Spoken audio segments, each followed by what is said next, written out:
Hello and welcome back to Substream News with me, Joseph, your presenter, your guide to the weird, the wild and the wonderful from the world this week. Let's dive right in. Microsoft has made a giant quantum leap forward, literally. Let me explain. Yes, just last week, Microsoft introduced Majorana 1, that's the world's first quantum chip powered by topological core infrastructure, architecture, however you want to say it. This breakthrough will allow industrial scale quantum computing within the next few years, when, for quite a while we've thought that we're perhaps decades away from this innovation. So this is a pretty huge moment for quantum computing. Now, Microsoft says that this will allow for systems with 1 million qubits, that would be small enough to fit in your hand, but powerful enough to solve problems that today's computers have absolutely no chance of solving.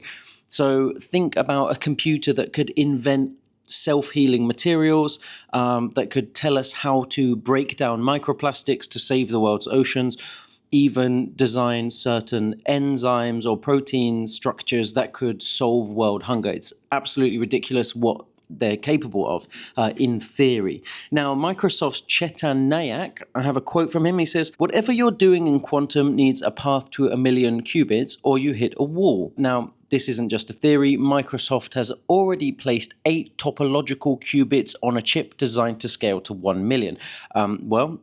I don't quite know what that means, but you might. If you want to read the full story, link is in the description. What I can tell you is that Microsoft has partnered with Quantinuum and Atom Computing, working together to push forward practical applications faster than ever for quantum computing. So let's say current computers calculate and orchestrate, future computers will create. They will be creative masterminds, and they will solve many of the world's problems.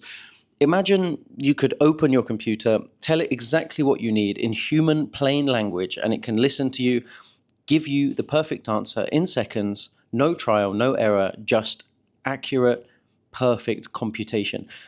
That's the future we have. I have another quote here. It's from Matthias Troyer. He says, "It would just give you the answer. Quantum computing is no longer sci-fi. It's almost here." Amazing. Let's move on to the next story. Because I need to keep giving you these videos while I still can, because in a few years, quantum computing will just completely replace the need for me, perhaps. Let's move on. Okay, I'm going to start this story by telling you the price. $1,900 US. Ask yourself, would you pay that much for a smartphone? Have you ever paid that much for a smartphone? I think that's more than the latest iPhone when it was brand new. Perhaps not the biggest storage option, but this is a lot of money we're talking about. I'm sorry, but what? I've never paid close to that for a phone. I think this is an astronomical price tag. So now you're wondering, what's the phone? Well, it's the Oppo N5. And I'm going to just stand to the side a bit so that I can present it here, because it's absolutely beautiful. So as expensive as it is a stunning phone. Why the big price tag though?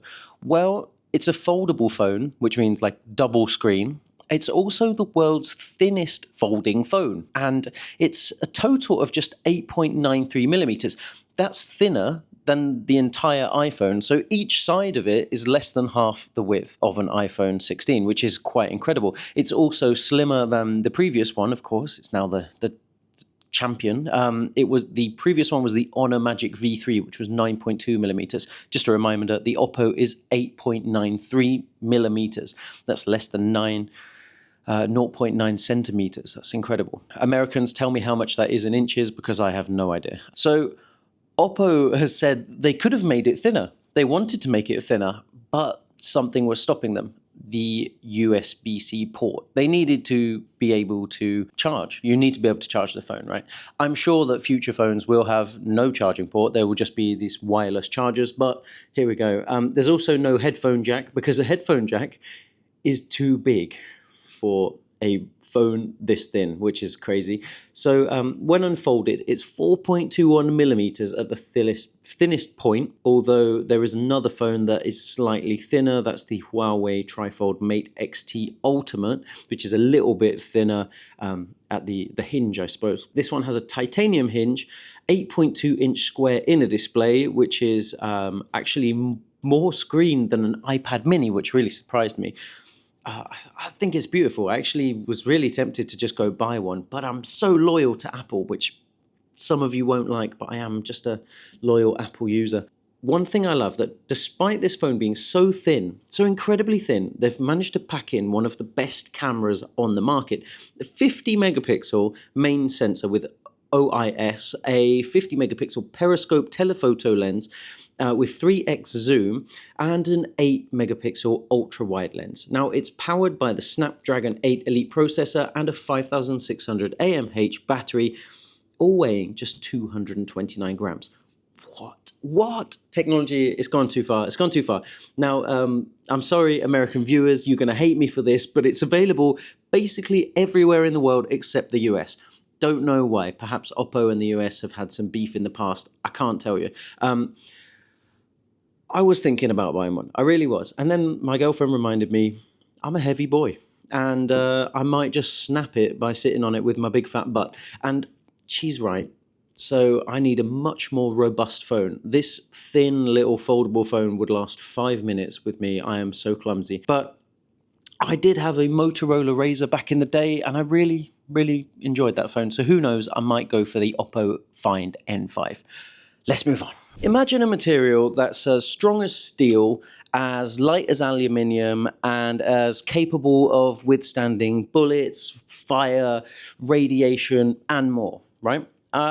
It actually exists. It's called composite metal foam, or CMF, and it was invented by an engineer called Afsaneh Rabi'i over a decade ago.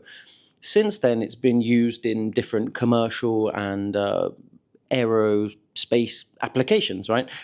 It's basically hollow metal bubbles embedded in steel, titanium, and other alloys. It's super cool, actually. Here's a picture of it. Now, it's been rigorously tested for about a decade, right? Because they needed to make absolutely sure that Rabi'i's company, Advanced Materials Manufacturing, was not just ready to bring CMF into mainstream production, but that it could really do what they claim it could do. Now, in 2019, there was a test on CMF armor, right, for people or for vehicles, and it stopped 50 caliber rounds, right, as effectively as like traditional steel armor, but at half the weight. So it's twice as effective as steel armor. Now, in 2016, researchers also found that CMF insulates heat twice as well as a solid metal, which makes it kind of ideal for protecting heat-sensitive materials like spacecraft or hazardous chemicals. So it actually has such a wide range of applications. It is an earth-changing invention.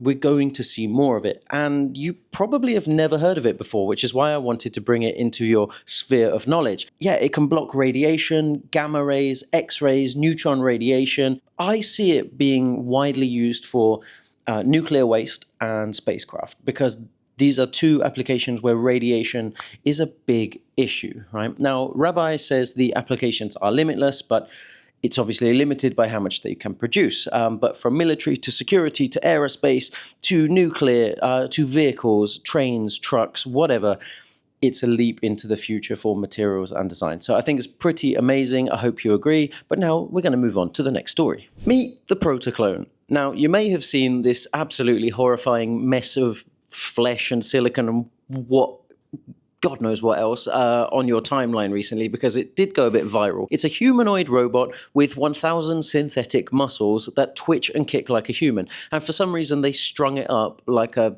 abattoir, and it's just horrendous to look at. It's really quite horrifying. It's nightmare food, let's say. It was created by a Polish robotics company called Clone Robotics, and this eerie prototype actually represents like a major step forward for household helper robots. It's got a polymer skeleton that mimics the 206 bones of the human body and a myofiber muscle system that uses hydraulic fluid-filled balloons to replicate human movement. So it's very intelligent design. It also has a 500-watt electric pump that moves fluid around its body and acts as its heart, right? It has depth cameras, inertial motors, sensors, pressure sensors, all kinds of advanced technology. It can react to visual input, and just by watching humans, it can learn, basically. So it integrates AI into the system.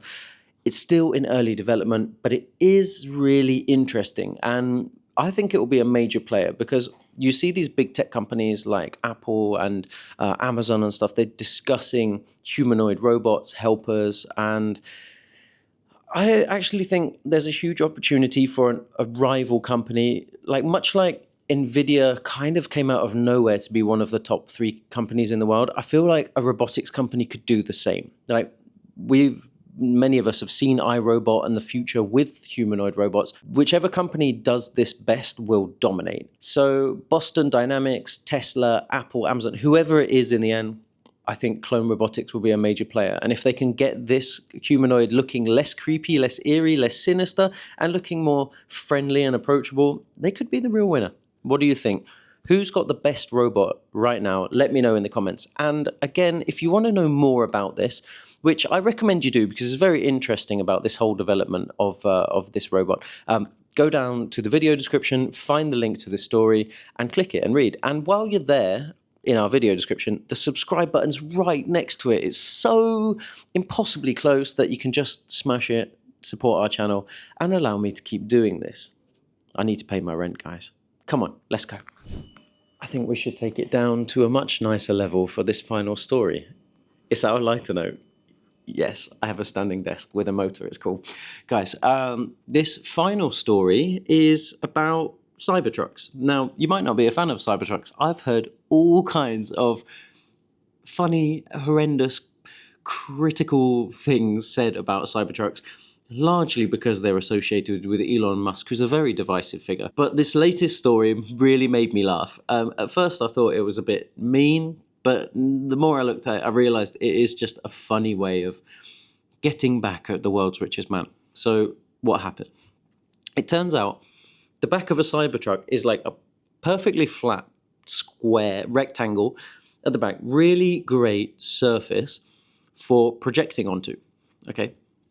Not in the way that I project onto you, but projecting light, right? Like a projector, like a movie, like a cinema, like for projecting messages.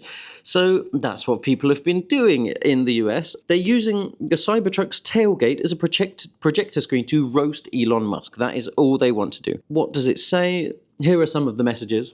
Funny. No, the price of eggs aren't falling, but the price of this piece of junk sure is. Because, of course, Elon Musk is trying to tackle American efficiency to help make life better, I guess, and eggs cheaper. Another one said, hey, don't hate me, Musk sold me this shitbox. Yeah, some of the jokes get personal, but overall, they're just really funny. They are really funny. So if you see a Cybertruck driving around and for some reason you have a little projector on you, maybe you want to prepare a little message to project to it. I don't know, I just thought it was a nice little way to end. It made me laugh. Maybe you'll find it funny too. You can have a look at some of the pictures and of course click the link to go and see more of them because there are more and they're very good. That's it for this week. This is Substream News. I'm Joseph, your presenter. Thank you for tuning in, coming back, watching these videos. If you're not yet subscribed, I don't know what you're doing here. Come on, guys, smash that subscribe button. I'll see you in the next video. If you really like the videos, there's a little bell to turn on notifications, and then you get a little alert whenever a new video goes up, which is twice a week. We commit to that schedule, and we never miss it. Thank you for watching. Bye for now.